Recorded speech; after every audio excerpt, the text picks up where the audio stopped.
Selamat datang buat rekan-rekan mahasiswa statistik non-parametrik. Jadi kali ini kita akan belajar mengenai uji run. Jadi sebelumnya kita lihat dulu data kita bagaimana. Ketika variabelnya ada 2 atau lebih, maka kita akan menggunakan analisis multivariat. Ketika satu variabel, maka kita akan melakukan uji univariat, analisis univariat.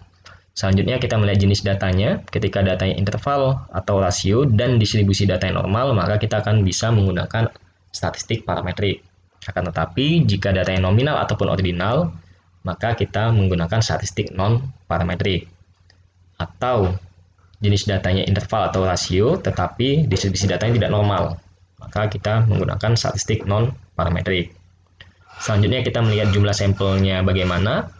Ketika sampelnya 2 atau lebih, maka kita nanti akan belajar di modul lain, di modul 2 sampel maupun K sampel.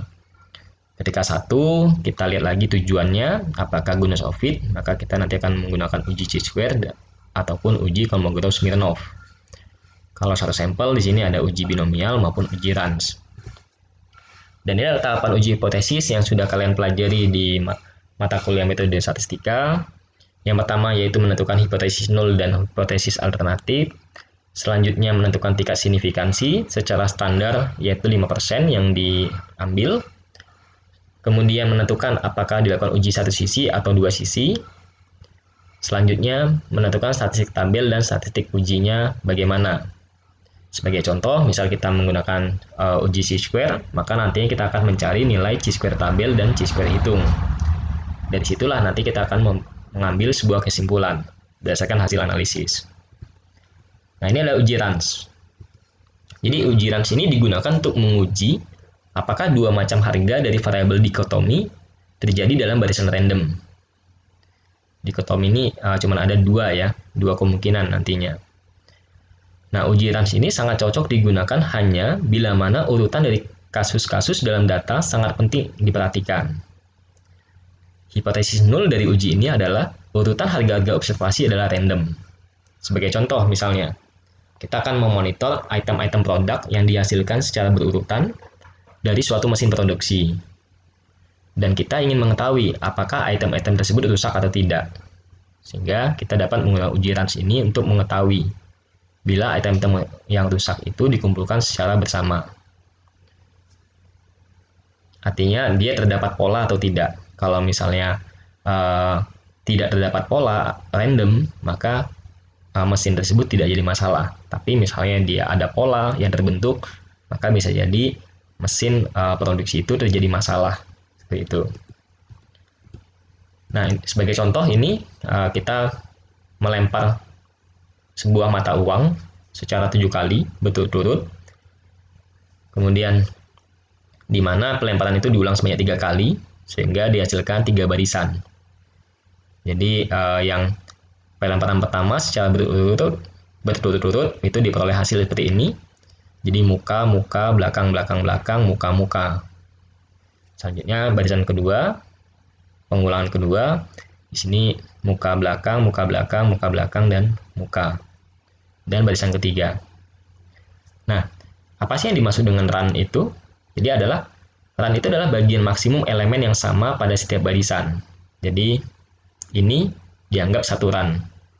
Ini akan menjadi 2 dan ini akan menjadi 3. Jadi dalam barisan pertama ini terdapat 3 run.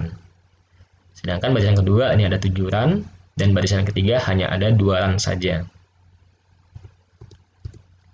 Nah, kemudian dari barisan observasi yang diberikan, uji run digunakan untuk menguji apakah harga dari observasi yang satu itu mempengaruhi harga observasi yang berikutnya. Jika tidak ada pengaruh, di mana observasi independen, maka barisan tersebut bisa dikatakan random. Nah, sebagai contoh ini, 2 baris ini ya. Nah, kedua barisan ini sangat meragukan bila dikatakan sebagai sampel random, karena dia membentuk pola. Jadi keduanya memberi kesan bahwa masing-masing observasi dipengaruhi oleh observasi lainnya. Nah, jadi run itu adalah run yang terlalu banyak atau terlalu sedikit itu akan memberikan kesan bahwa sampel tersebut tidak random. Jadi ini runnya ada banyak, sedangkan ini runnya hanya ada 2 saja. Seperti itu. Jadi ketika seperti itu maka ada kesan bahwa sampel yang kita gunakan tidak random. Nah, kemudian untuk analisis di sini, ketika sampelnya kecil, di mana N1-nya kurang dari sama dengan 20, ataupun N2-nya juga kurang dari 20, maka nanti kita bisa menggunakan tabel F1 dan F11 yang ada di Siegel. Dan R adalah banyak yang run. Nah, di sini kriteria penolakan H0. Jadi di sini nilai R ini apabila di antara kedua harga kritis yang kita peroleh dari tabel F1 dan F11, maka H0 diterima. Artinya sampel bersifat acak. Akan tetapi bila dia tidak berada di antara kedua harga kritis ini, maka H0 ditolak. Artinya sampel tidak bersifat acak. Seperti itu. Ini adalah tabel F1. Jadi kita lihat N1-nya berapa, N2-nya berapa. Kemudian ini adalah tabel untuk F11. Sama prosesnya. Kita lihat N1-nya berapa, N2-nya berapa. Jadi titik pertemuannya di mana nanti. Kemudian jika sampelnya besar, maka kita bisa menggunakan mendekati distribusi normal, pendekatan distribusi normal dengan rumus Z sama dengan R dikurang mu R dibagi dengan sigma R. R di sini adalah banyaknya run. Ini R kecil ya. Kemudian ini adalah rumus mu R-nya, yaitu 2 dikali N1 kali N2 dibagi N1 plus N2 ditambah dengan 1. Sedangkan sigma R ataupun deviasi standarnya adalah ini. N1 adalah banyaknya sampel salah satu grup, sedangkan N2 grup yang lain.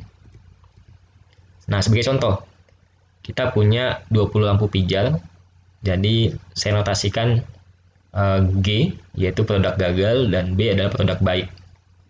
Dan disajikan sesuai urutan pengambilan, jadi saya ambil secara berurutan. Nah, ini adalah hasilnya. Nah, saya ingin menguji apakah sampel tersebut bersifat acak atau tidak. Sampel 20 yang saya ambil ini. Saya gunakan alfa 5%, H0 yaitu sampel bersifat acak, sedangkan H1-nya adalah tidak bersifat acak. Nah, ini penyelesaian melalui manual. Jadi kita hitung dulu nilai R-nya ada berapa. Di sini R-nya ada 12. Kemudian banyaknya sampel untuk lampu pijar yang baik itu ada 14, sedangkan yang gagal ada 6. Sedangkan besar sampel ada 20. Kemudian kita cari nilai mu R, sigma R, dan Z. Sehingga diperoleh nilai Z-nya adalah 1,4375. Nanti kita cek di tabel distribusi normal, nanti akan diperoleh nilai p-value-nya yaitu 0,0764. Sehingga karena nilai p-value-nya lebih besar dibandingkan alfa 0,05, maka di sini H0 tidak ditolak. Artinya sampel pengambilan lampu pijar tadi bersifat acak ataupun random. Nah, ini adalah proses untuk mencari nilai tabelnya tadi. Di sini kan 1,4375, jadi saya anggap 1,44. Jadi 1,43 di sini, atau bisa juga kalian ambil di sini. Kan tidak terlalu berbeda ya. Nah, bagaimana jika penyelesaian dengan SPSS? Jadi prosesnya adalah data dimasukkan pada SPSS, kemudian pilih menunya, jadi Analyze, Non-Parametric Test, Regresi Dialog, dan Runs. Kemudian masukkan data pada kotak test variable list. Kemudian di sini cut point-nya kalian pilih rata-rata. Kemudian OK. Nah, ini adalah prosesnya ya.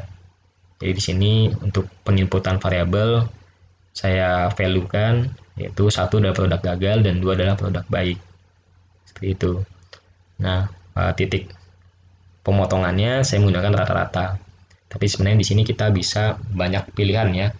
Kita bisa menentukan median, modus, ataupun kalian tentukan. Jadi bukan hanya data kualitatif yang bisa kita kerjakan di sini, data kuantitatif pun bisa. Tapi kita bandingkan nanti kita bedakan menjadi titik potongnya itu berada di mana. Apakah menggunakan nilai median, nilai modus, ataupun nilai yang sudah kita tentukan. Seperti itu. Jadi setelah kita masukkan, kita OK. Nah, ini adalah hasilnya.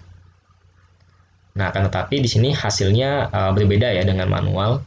Saya sudah cek di buku Siegel, maupun buku-buku lain, itu saya juga kurang paham kenapa hasilnya berbeda dengan yang manual seperti itu. Nah, di sini kalau kita menggunakan rata-rata, jadi tadi rata-rata dari 1 dan 2 itu 1,7. Jadi ada 6 yang di bawah dari rata-rata 1,7 atau yang 1 ya. Kemudian ada 14 yang kodenya adalah 2. Dengan kasus sebanyak 20, banyak run terjadi adalah 12, nilai Z-nya adalah 1,161. Seperti itu. Mungkin itu saja dari saya. Terima kasih.